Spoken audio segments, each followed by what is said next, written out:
Yo, what's up, y'all? It's your boy DC The Truth. Hopefully everybody can hear me. As y'all can tell by the title and the thumbnail, the question is, are religious standards outdated when it comes to marriage? And as y'all can see, I got my little button down. I actually just came from a, a Zoom meeting with a Christian group. Um, But that's besides the point. I want to just go ahead and touch on what I'm getting ready to talk about. I want to just start this stream. I know AP normally does his at 1 o'clock, so I just want to go ahead and get this over with. Now, the reason I asked this question, primarily the reason is due to marriage when it comes to divorce and prenups in a lot of religious organizations.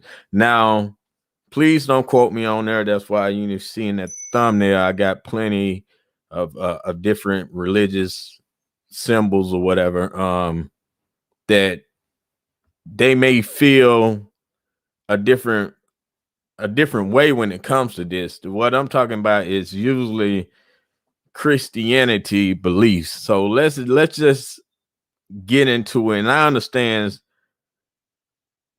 for one, I'm gonna just say this. When it comes to Christians, they believe that, like, most of them that follow the book. Now, I'm not talking about like institutional, but they usually believe that God institute the marriage and it's supposed to be forever.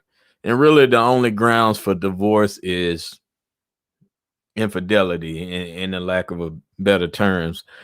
I think, don't quote me on there. I had a friend in the in the congregation years ago, and he was he grew up in Islam.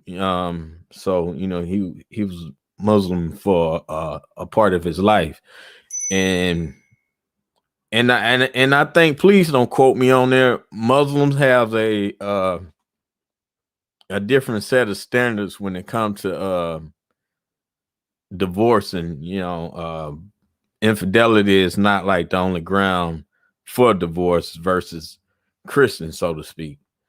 Now, with that being said, I just want to bring out the fact, let's just add some real life statistics. Man, I can never talk when I'm online.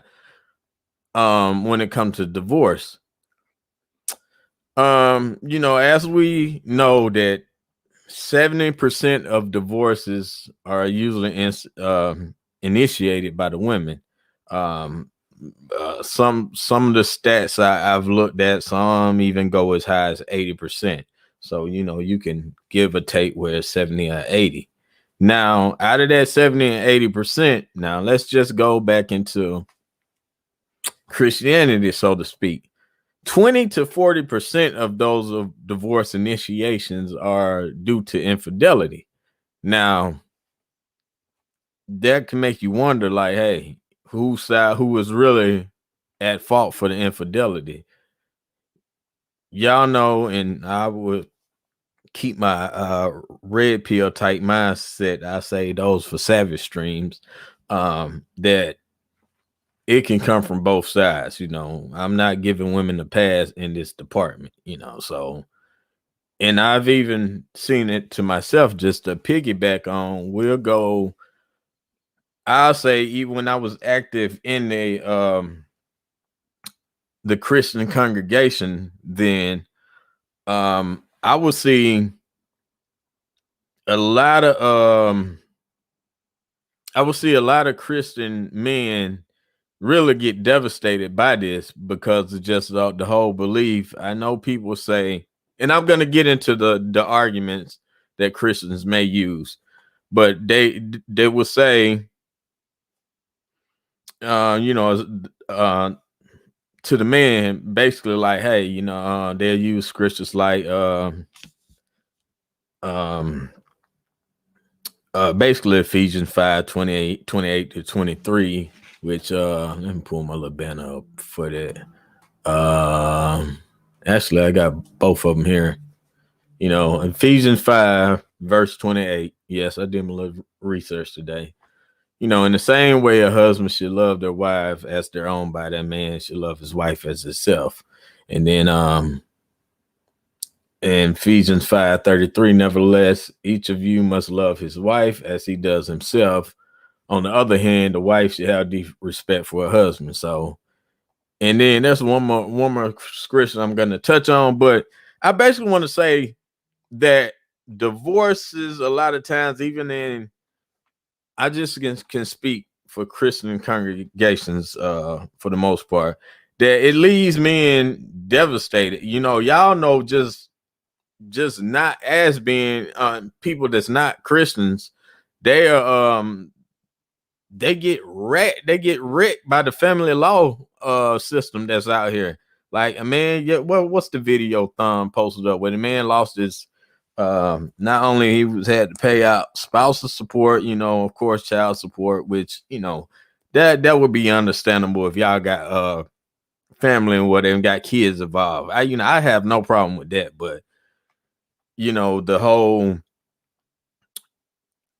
giving somebody half of your 401k, your personal investments that person did not make. You know, I have a problem with that. And then a lot of times these brothers are finding out like, hey, you know, they girls, you know, their wives at the time don't went to school, took out a student loan and have some student loan debt, and then through the divorce proceedings, they find out they are responsible for some of these payments, which is absurd to me. You know, it's just the law is not on your side, and that's why I say is religion standards, or you know, in this case, Christianity standards are outdated when it comes to marriage, as far as introducing the prenup. And the reason I say that, you know, like the guys that got the money for, you know, it's like, hey, you got access. You have things that you need to protect. I really think even as a Christian man, you still need to look out. You know, you need to protect yourself because a lot of women don't realize even in that Christian congregation that men are taking risks. And I've even seen that some of them, you know, can just get flat out evil and just killing with the laws of the land, so to speak. And a lot of them to basically the argument they'll use this scripture here. I say this one for last. They'll use this one here, 2 Timothy 3:2. For men will be lovers of themselves, lovers of money, boastful, haughty, blasphemers, disobedient to parents, unthankful, disloyal, having no natural affection, not open to any agreement, you know, and so on. But I want to break this down. A lot of organizations will use the A part of this scripture. They will say a man that's looking for a prenup, trying to take his protect his access. They will say that he is a lover of money in the Christian conversation. I mean, in the I said conversation in the Christian congregation, they will say he's a lover of money. But when all that man is doing is basically trying to protect access, pretty much, you know, his access. I swear to God, I can't talk on live stream. So don't look like nobody is really in here, but a lot of people have to catch this on the rebroadcast. And then again, shout out to Deuce Lee Music. You know, I appreciate your support as always. And then you guys is looking for music or whatever, y'all holla at my boy Deuce right there, man. He got it for you. You know, all the other commentaries, the like They're like what was I gonna say? They're like, you know, even you in the type of old school music or whatever, Deuce got it for you, man. You know, that's for real. So I guess this is I guess I can end the live stream and ain't, you know, not a whole lot of not nobody joining and staying, a lot of people joining leaving. But y'all don't forget to hit that like button. This is your boy DC the Truth, and I